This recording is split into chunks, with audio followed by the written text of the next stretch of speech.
Welcome back, Margaret. Thank you so much again for gifting us this time and attention and warmth for the second time. Well, it's great to be talking to you again. Yeah. Um, I would like to start. So, in reading of your book, I mean, as I mentioned in the last time, that there are so many diverse areas that you've covered. And there's something that I want to put forth to you and then see how you respond to it. When I was growing as a child and as a teenager, there were a few things that I observed. One in education, one in healthcare, and one in the way people used to manage their finances. So, in case of education and healthcare, whatever be the system of those times, it was still seen as a noble profession. It was seen as people trying to help in some way.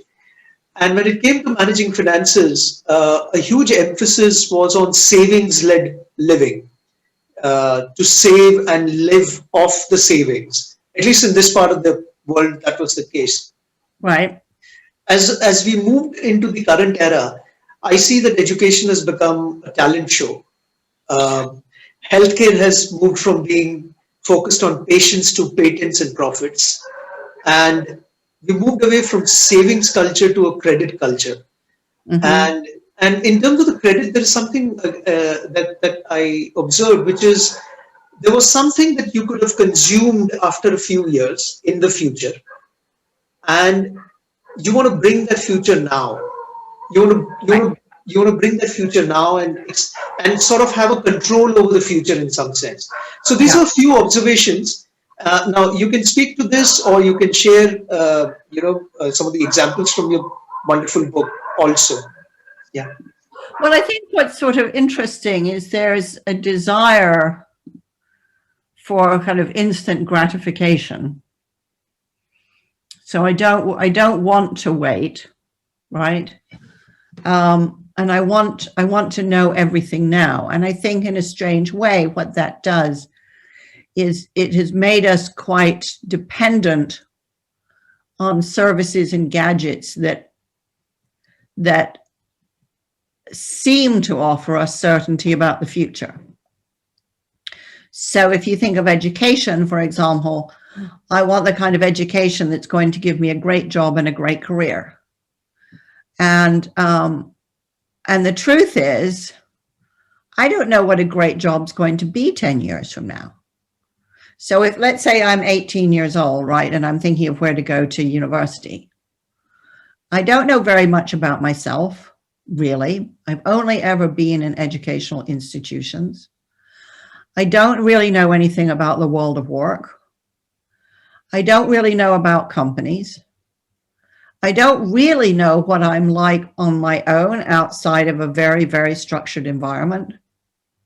But I want certainty that everything's going to be okay. So this is a sort of strange position to be in, because what it essentially means is I want certainty where really there's nothing to go on. So what that means is that therefore I have to depend on what other people tell me. So I have to believe, if you go to this college, you're bound to get a job in X.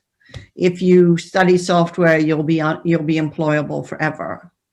You're looking for certainty. I mean, we've seen this right here in the UK today. A report came out saying, all the subjects that people want to study at the moment, they're all in areas that people regard as very secure jobs.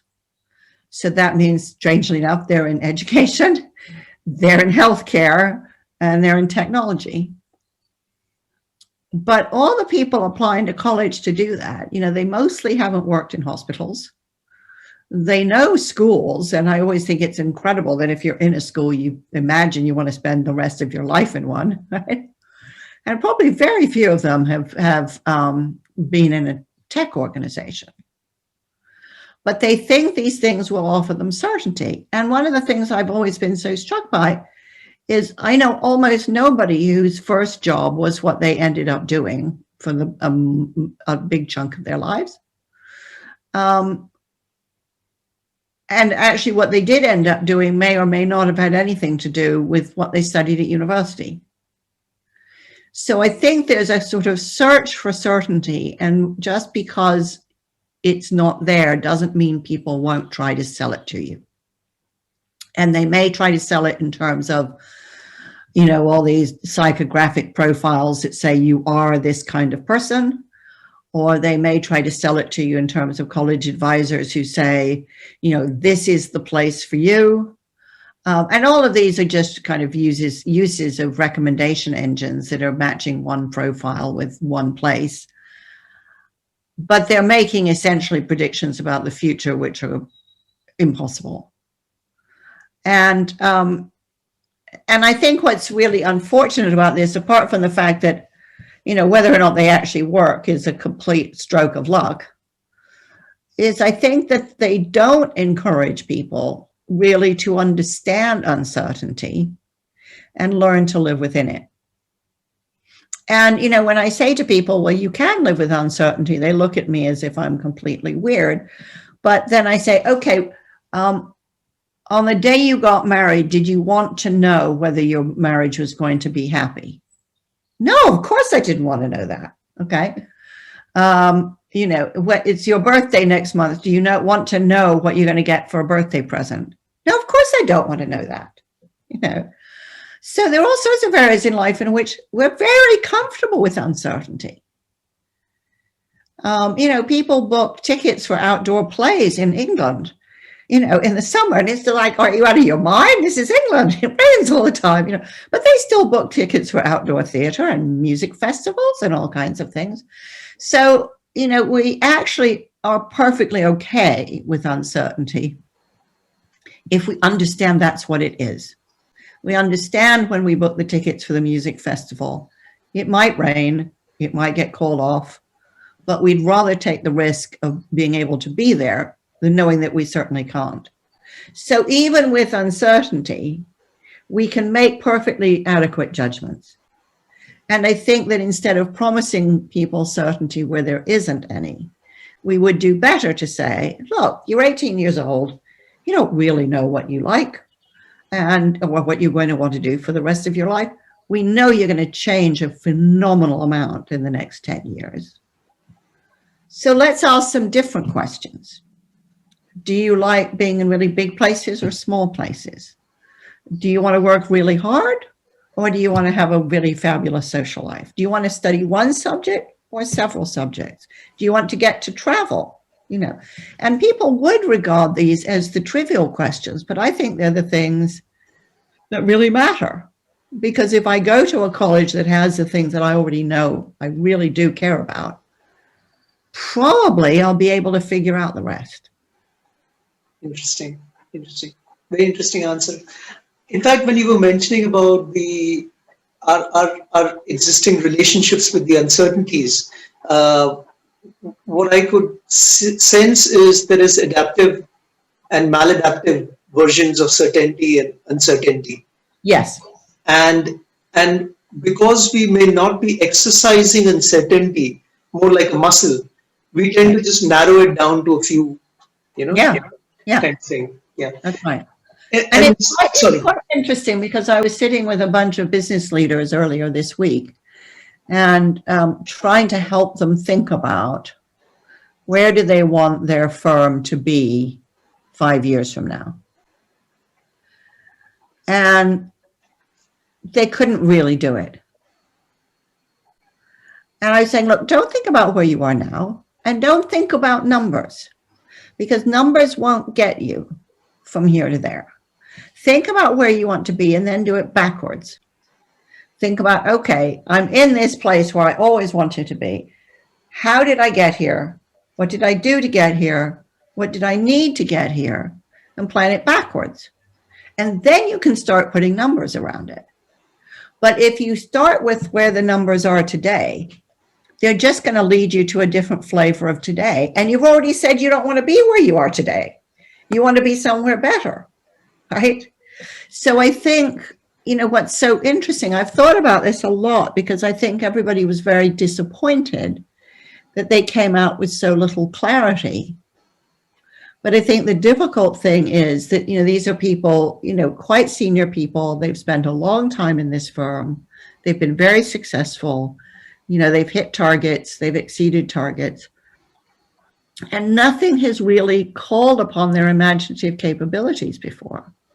And so they've kind of dried up. And I see that, and this is not honestly a function of age. I see this often that, in many educational systems, it's all about being what the system wants and not asking myself, yes, but what do I want out of life? What do I want out of education? And so we learn to be, what lots of people have called bad robots. We follow the instructions. We're not as good as robots because we get tired and make mistakes, right? And we like some holiday. But there are very few organizations or institutions in which we're really encouraged to, or indeed taught how to use our imagination and what our imagination needs to be kept alive and fruitful. Interesting. Actually, this very neatly ties into one of your articles that has just come out last couple of days, published in Forbes, where I think you're addressing this precise thing where, people want to just draw out their PowerPoints and Excel sheets and just show kind of part dependency to where they could be, rather than just chucking them out and then starting afresh as to where they could be, and then seeing if there is a road there. Yeah. I read that article. It's wonderful, and I'm looking forward to the next part coming on 23rd.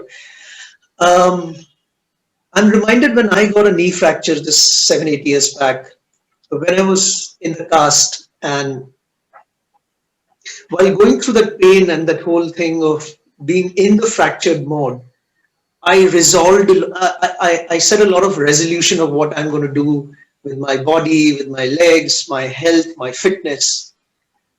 And as the cast came out, and a few days and a few weeks, I would follow some of them. But as I got back into the daily dally, I kept going back.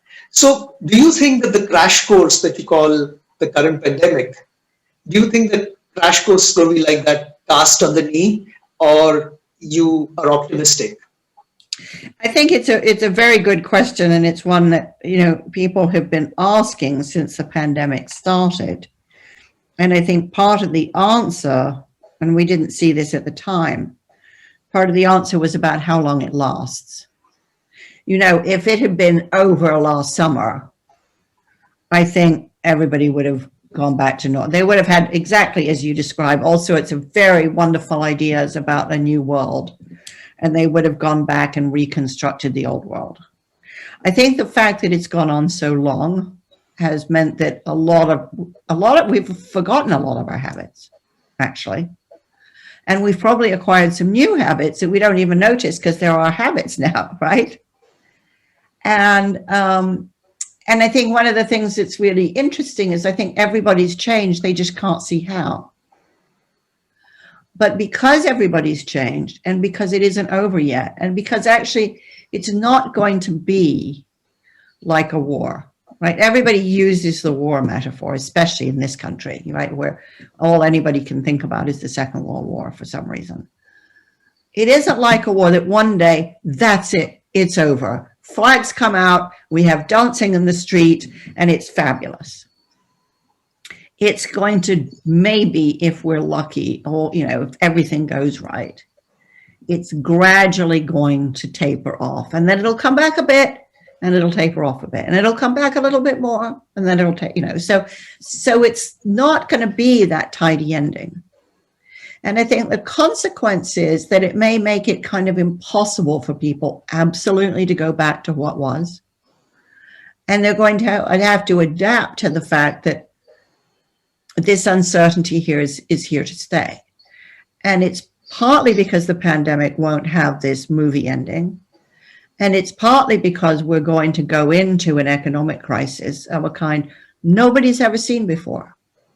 Right? Nobody has the faintest idea how to handle a situation like this, where everybody's already spent all the money they didn't have, right? We're going to go into an employment crisis, and we don't know how to handle that. We're already in a severe inequality crisis, and where everybody's very alert to how socially and politically destabilizing that could be. And we're already in a climate crisis, which is where we started out, right? It's raining and thundering and lightning where you are, and where I was born, it's freezing cold. You know? So I think the status quo that we might be nostalgic for, every time we move forward towards it, it's going to run away. So what that will do to people, I don't know. But it's going to make them have to keep changing. And I think my experience is some people are good at change. And I mean, I think I'm definitely one of them. I'm so good at change. I impose change when I don't have to. You know, every now and then I blow up my career because I just get bored, right? And I can see this in some of my students, that some of them want to know exactly what are we doing on each day of the class, exactly what's the homework going to be, exactly how long do you want the presentations. And I generally say, I don't know. We'll see how it goes.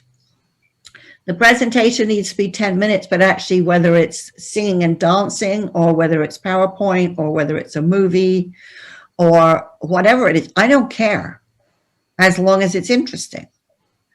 And some of them love this. It's like, yay, we don't have to do PowerPoint. And other people are like, what do you mean we don't? What do you mean it doesn't have to be PowerPoint? What else could it possibly be?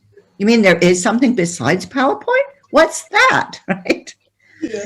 So I think we'll find, you know, some people really rise to the challenge because they're good at change.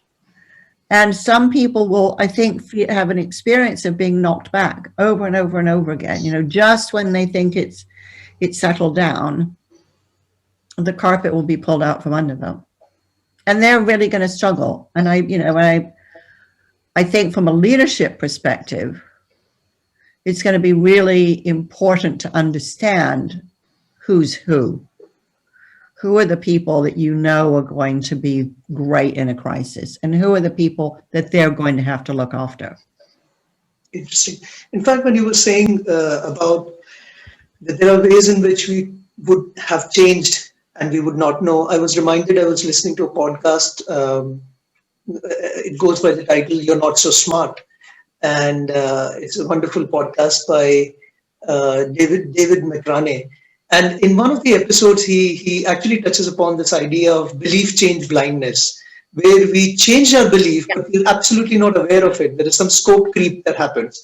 Mm-hmm. And we totally are blind to that. So maybe this is also one of those kind of things. I think that's right. I mean, the political scientist, Robert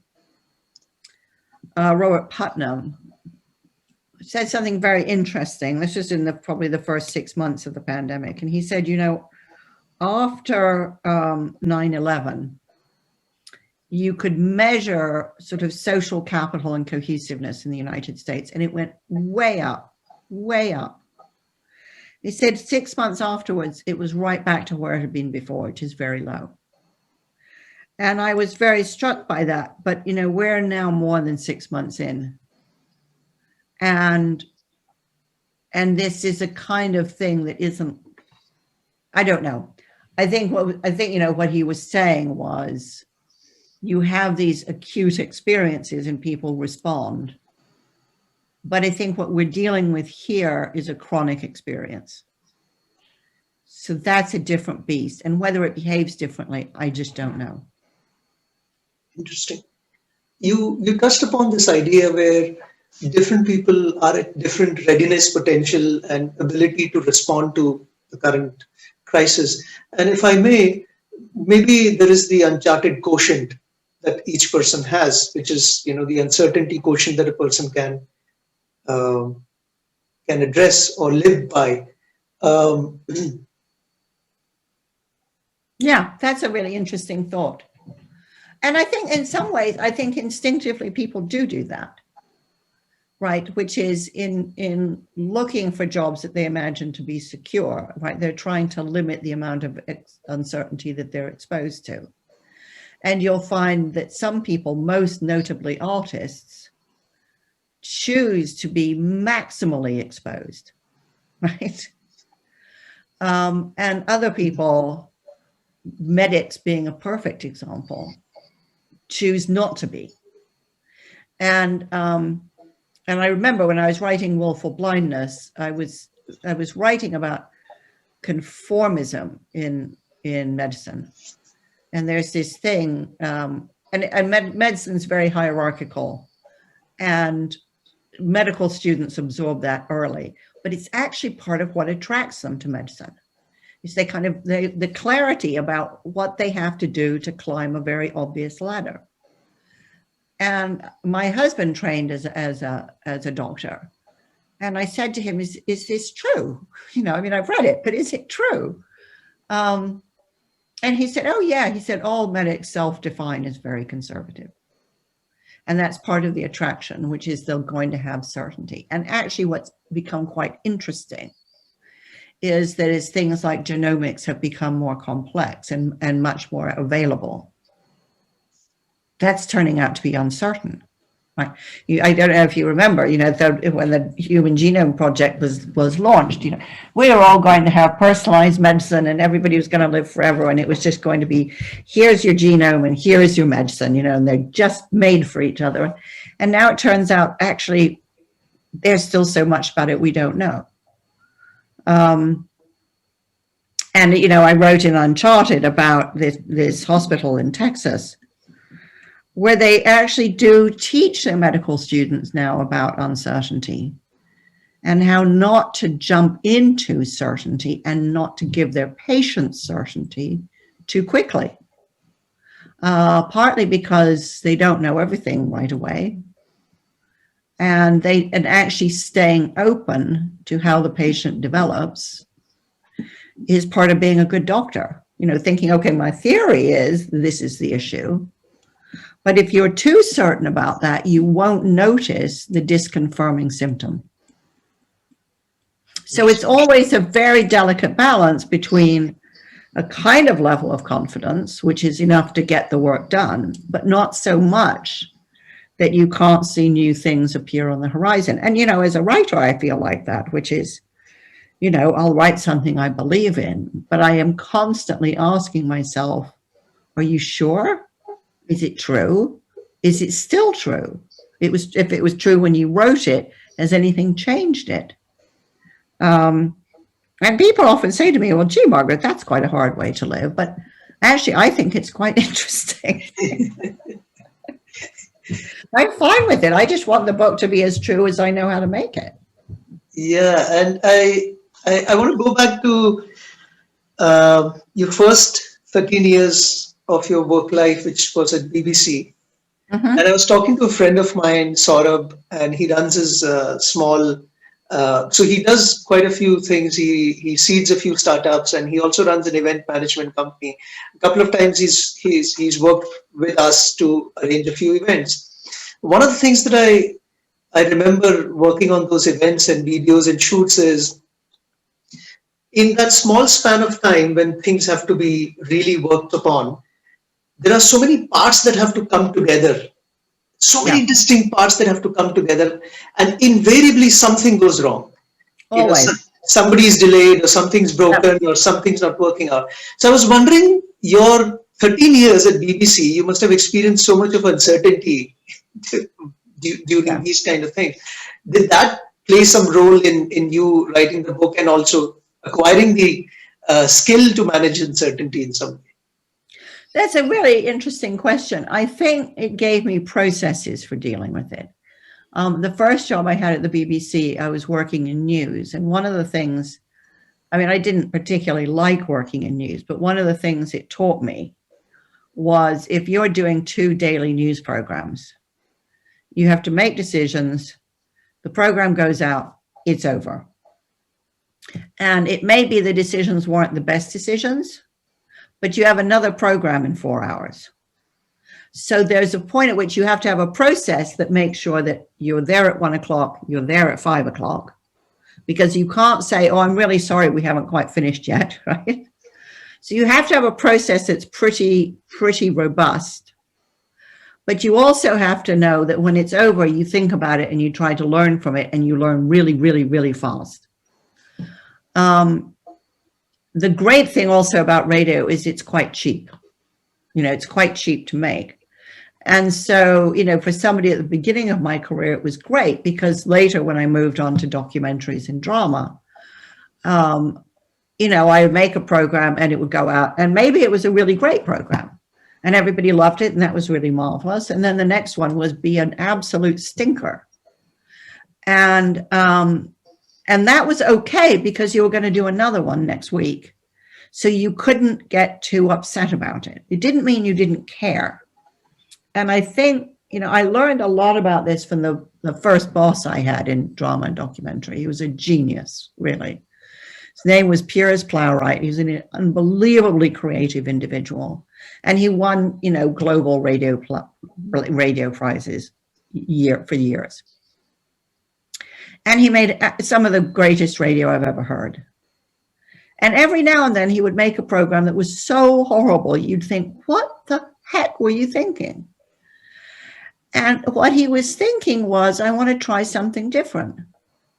And what made him such a fantastic radio producer was his successes didn't make him stick to a formula. They drove him to break it and see what else there was. I mean, a fantastically inspirational boss to have towards the beginning of your career. But he didn't think, oh, I've cracked it. I've learned how to win all the prizes. Now I'm just going to do that forever. He thought, well, now I have to do something else. And I think you see this frequently with artists, which is they change before they have to. And I wrote about this, in Uncharted.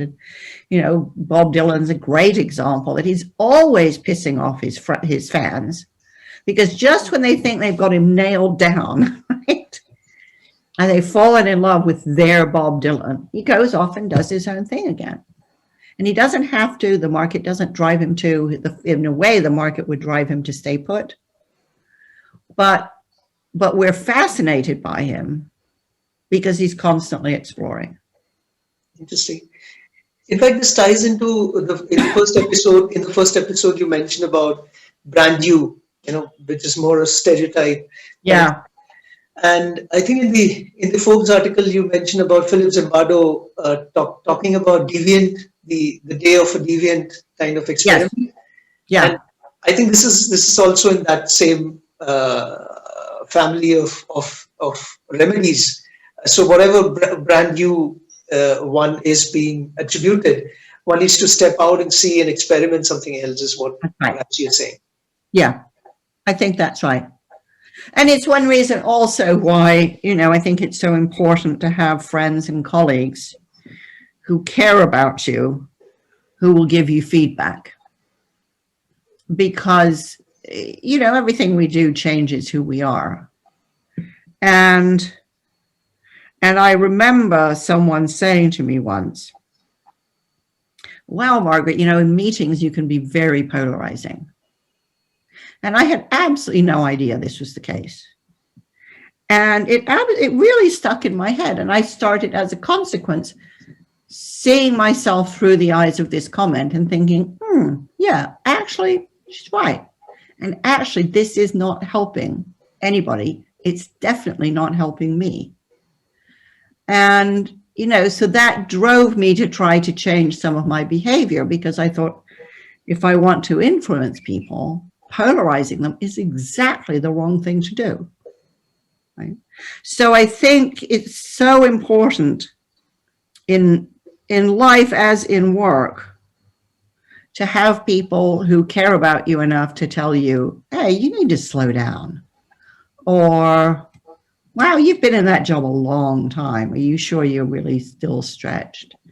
And in my first book, I wrote about, some women I knew who had what they called a personal board of directors. Friends they had, one of whom would they could go to for advice on finances, and someone else they might go to for advice on the spiritual quality of their life, and someone else that they'd go to in terms of their career. Just people who care about you and can say you're off course or wow, you're doing great, but they're thinking about you as a developing person, and they have your best interests at heart. And I think without those people, we can lose our way very quickly, because organizations, and management systems encourage us to behave in ways that are not always who we want to be. Yeah. I want to connect this conversation also to the book you wrote about measurements, beyond measure. Yeah. One of the things that struck me was when I look at businesses, and of course I'm narrowly defining them, so pardon me for that, but I see businesses on an overdrive of gaming the system of measurement. Yeah. And then I look at politics. Mm-hmm. I see them on an overdrive of gaming the system of non-measurement, non-accountability in some sense. I mean, there is some accountability, but not to the extent that you want, So I see people gaming both the measurement systems and the non-measurement systems. Yeah. And I just believe that I'm totally for having non-measurement kind of approach as well. But we'll always have bad actors. And I'm not saying that because we have bad actors, we should not experiment. But what are your thoughts on when you see it this way? Yeah. Well, I think the first thing to say is, there's a sort of law in economics, to the degree that there are laws, which is called Goodharts Law, that says the minute a measurement becomes a target, it becomes a bad measurement for exactly the reasons that you say. Because once I'm told, you have to write this number of words a day, for example, I will start thinking, okay, well, as long as I write that number of words, it doesn't matter how good they are. So I can hit the target fast. Whereas if I say to myself, it would be good to be able to write that number of words a day, but actually what matters is that they're good words. And I can't measure the goodness of the words, but I do have a sense that I want to be productive. And that, a day of 4,000 words might be less productive than a day of 1,000 words, depending on how good the words are. And of course, a day of 4,000 great words would be a miracle, right? So I think it isn't so much that we shouldn't measure things. And I don't think it's the measurement per se that people try to game. I think they try to game the targets to prove achievement. So I think the measurements are interesting. And you've seen this again in the pandemic, right? Where we've had, what the mathematician David Spiegelhalter calls numbers theater, right? There's just numbers all over the place. And what's interesting is it's quite hard to say what they mean. So it's very useful to have them, but what they mean is quite ambiguous. So it would be a mistake to turn them into targets, because then we'd focus on the targets instead of the other stuff, and we might get things badly wrong. So I'm not against measurement. I think the interpretation of measures is a very subtle art. And I think the choice of targets has to be made with extreme care.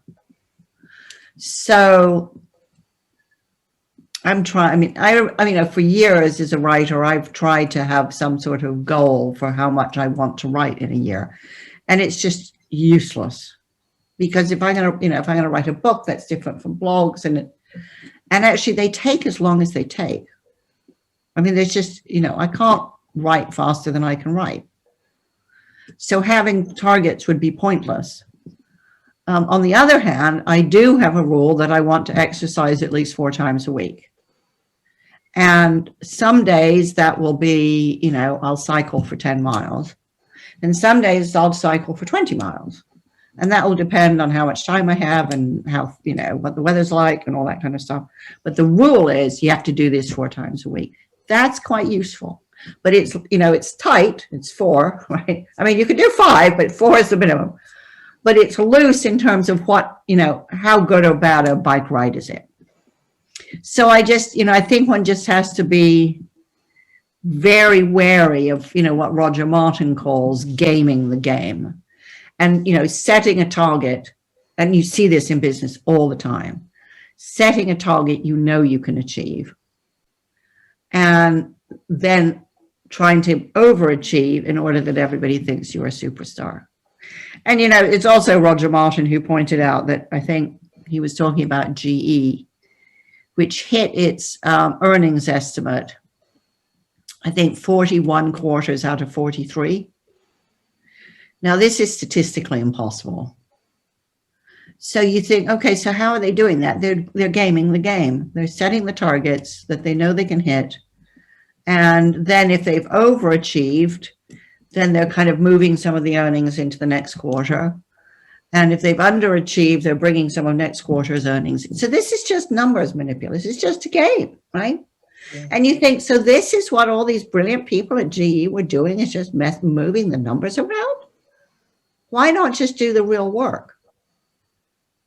And it's so funny because I'm involved in a lot of companies, and one of them I do quite a lot of work with, and every year there's the annual plan.